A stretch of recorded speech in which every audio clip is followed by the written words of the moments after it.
এখন এই বাংলাদেশ ব্যাংকের এই ঘটনাটাকে বিক্ষোভ বলছেন আপনারা। হুম।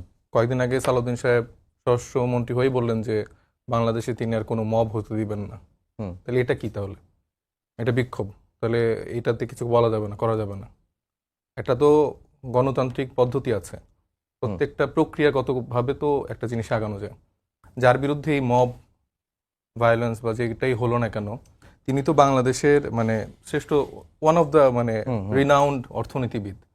তো মনসুর সাহেব দায়িত্ব যখন গ্রহণ করেছেন, আমরা সবাই জানি যে আমাদের বাংলাদেশের তখন অর্থনীতির অবস্থাটা কোন পর্যায়ে ছিল, এবং সেই ভঙ্গুর দশা থেকে একটা স্থিতিশীল পর্যায়ে কিন্তু উনার আনার পেছনে একটা বড় অবদান আছে, এটা আমরা সবাই স্বীকার করি। এখন একটা সরকার পরিবর্তন হয়েছে বা একটা রাজনৈতিক সরকার যখন এসছে, স্বাভাবিকভাবে তারা যদি মনে করে যে একটা গণতান্ত্রিক পদ্ধতিতে বা যে প্রক্রিয়াতে গভর্নর চেঞ্জ করা যায় সেটা তারা করতেই পারে, এটা নিয়ে আসলে আমিও কোনো দ্বিমত দেখি না। কিন্তু যে প্রক্রিয়াতে করলো সেটা আসলে কোনোভাবেই সেই জায়গাটা মেনটেন করে না, এবং আমরা দেখতে পেলাম যে বিভিন্ন প্রতিষ্ঠানে বিএনপির নামধারী অথবা বিএনপি সমর্থিত যারা আছেন তাদের মাধ্যমেই এইরকম মব তৈরি হচ্ছে, এবং প্রত্যেকটা সেক্টরে তারা আসলে মানে মানে ক্ষুধার্ত বাঘের মতো আচরণ করছে যে এই প্রত্যেকটা চেয়ার আমার লাগবে, মানে পারলে হচ্ছে যে এই টকশোর টেবিলও ধরেন যে আপনার ওই টেবিলের জায়গা বা আমার এখানে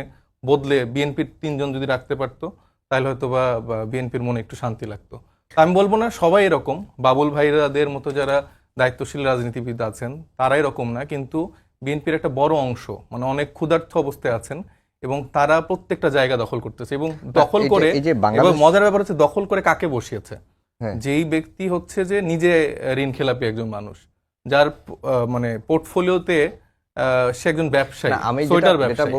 এই সোয়েটার ব্যবসায়ী এসে আপনার এই ভঙ্গুর অর্থনীতিতে প্রথম দিনে আমরা দেখতে পেলাম 10,000 কোটি টাকা, সম্ভবত 1,000 কোটি টাকা ন্যাশনাল ব্যাংকে হচ্ছে যে তারল্য সংকটের কারণে হচ্ছে তাদেরকে দেওয়া হয়েছে। এবং সেটার সাথে আমাদের একজন বর্তমানে রানিং মন্ত্রী আব্দুল আউল মিন্টু সাহেবও ওই ব্যাংকে তার ইনভলভমেন্ট আছে বা তার সেখানে স্টেক আছে যতটুকু আমি জানি। তো এটা তো সেই আগের কায়দায় আমি দেখছি। আমার মনে হচ্ছে যে আরেকজন সালমান এফ রহমানকে তৈরি করার জন্য বিএনপি প্রস্তুত নিচ্ছে।